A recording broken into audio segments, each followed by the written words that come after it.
In 1979, a fully loaded jet lifted off from Chicago O'Hare, climbed for 8 seconds, and then rolled onto its back and fell out of the sky in front of hundreds of witnesses on the ground. In under a minute, 273 people were gone. It remains the deadliest aviation disaster in U.S. history. The aircraft was a McDonnell Douglas DC-10, and by the time it hit the ground, some pilots had already started calling this plane something else behind closed doors, the Death Cruiser. This is the story of how one aircraft earned a reputation that no airline could fly away from. To understand why pilots feared the DC-10, you have to go back to how it was built, and more importantly, why it was built that way. In the late 1960s, American Airlines asked Douglas Aircraft, soon to merge into McDonnell Douglas, for a wide-body jet that could carry hundreds of passengers on medium to long routes, using an engine layout that regulators at the time still trusted more than a simple twin-engine design. The answer was a 3-engine wide-body, 2 mounted under the wings and a third buried in the tail, fed by an S-duct intake above the fuselage. It first flew in 1970 and entered airline service in 1971, going head-to-head with Lockheed's very similar TriStar. On paper, it was an impressive machine. It was fast, it had genuine long-range capability, and airlines loved that third engine for one specific reason. It let the DC-10 fly extended routes over oceans and remote terrain at a time when twin-engine jets were legally restricted from flying far from a diversion airport. For a few years, the DC-10 looked like a smart, practical answer to a real problem. Then the cracks started to show, and one of them was literal. The cargo door problem. The DC-10's rear cargo door was designed to be closed by a ground crew member pushing a handle, with a separate mechanism confirming the latches were fully engaged. The trouble was, the design allowed the handle to appear closed and locked even when the latches underneath weren't actually seated. If the door wasn't perfectly secured, cabin pressure at altitude could force it open, and that's not a small problem on a jet like this. Because of how the floor was constructed, a sudden loss of pressure in the cargo hold could cause the cabin floor above it to collapse. That floor housed the control cables for the tail-mounted engine and the flight controls that ran through it. Blow the door and you could lose your ability to fly the airplane, all in the same instant. In June 1972, American Airlines Flight 96 lived through exactly that. A cargo door blew open near Windsor, Ontario. The floor partially collapsed and the crew lost some flight controls. Through sheer skill, they managed to land the crippled jet safely. Nobody died. It should have been the warning that changed everything. Instead, the fix that followed was widely seen as inadequate, a service bulletin, not a mandatory redesign. 2 years later, in March 1974, Turkish Airlines Flight 981 took off from Paris. The same cargo door failure happened again, at cruising altitude this time with no room for error. The floor collapsed, control cables severed, and the aircraft became unrecoverable. All 346 people on board died. At the time, it was the deadliest air disaster in history. For pilots watching this unfold, the message was chilling. A known flaw had already caused one near catastrophe, and it was allowed to kill hundreds of people before regulators forced a real fix. The Chicago disaster. If the cargo door was a DC-10's original sin, what happened in Chicago in 1979 confirmed to many pilots that this aircraft simply didn't forgive mistakes.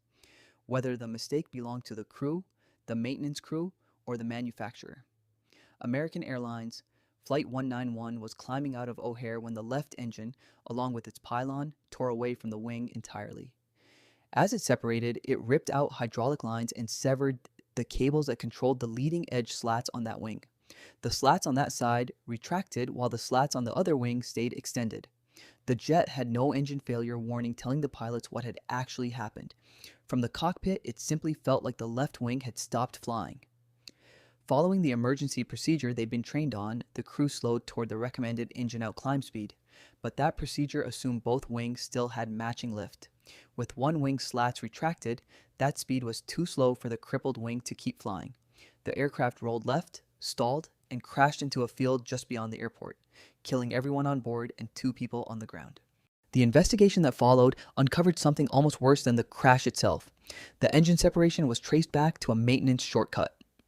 Some airlines had started removing and reinstalling the engine and pylon as a single unit to save time, instead of separately as the manufacturer specified. That process had quietly damaged the pylon's mounting structure over time, invisible fatigue cracking that finally gave way on takeoff. It wasn't a random failure, it was a slow motion setup, years in the making. For pilots, the takeaway was brutal. This wasn't just a plane with a door problem, it was a plane where the loss of a single engine could disable flight critical systems in ways the emergency checklist didn't account for, and where a routine maintenance shortcut repeated across a fleet could turn into a mass casualty event. Sioux City, the flight that should have killed everyone. By the late 1980s, the DC-10 had another type of failure to worry about, one buried in the tail engine. In July 1989, United Airlines Flight 232 was cruising at altitude when the fan disc inside the number 2 engine, the one mounted in the tail, broke apart. That kind of failure is called an uncontained engine failure because pieces of the disc don't stay inside the engine casing. They fly outward like shrapnel. On this aircraft, the shrapnel tore through all 3 of the DC-10's hydraulic lines at once. That was supposed to be almost impossible. The hydraulic systems were separated specifically so that no single failure could take out all of them. But because all 3 lines ran close together near the tail engine, one violent event severed all 3 anyway. With zero hydraulics, the crew had no ailerons, no elevators, no rudder. Nothing that normally makes an airliner controllable. What happened next is still taught in cockpit resource management courses today. The captain, an off-duty training captain who happened to be on board, and the flight crew worked out a way to steer the aircraft using nothing but differential engine thrust on the 2 remaining wing engines, gaining and losing altitude in long, rolling oscillations because they had no way to fly it smoothly. They brought the plane down at Sioux City, Iowa. It hit hard, broke apart, and caught fire. 111 people died, but 185 survived a crash that, by every normal measure, shouldn't have been survivable at all. Sioux City is remembered as a triumph of airmanship, but for pilots flying the DC-10, it confirmed something they already suspected. This aircraft had a design vulnerability that could strip away every conventional means of control in a single moment, and survival depended entirely on human improvisation, not on the aircraft's own systems protecting them. A pattern, not a string of bad luck. Add it up, and the DC-10's record tells a consistent story. A cargo door flaw that killed hundreds after a near-miss warning went unheeded. An engine mount failure tied to a maintenance shortcut that disabled flight controls with no clear warning. A hydraulic design that could be defeated by a single uncontained engine failure. Different failures, different years, but the same underlying theme. When something on this aircraft went wrong, it tended to go wrong in a way that attacked the crew's ability to actually fly the plane. That's the real reason the nickname stuck. It wasn't that the DC-10 crashed more often than every other jet of its era in raw numbers.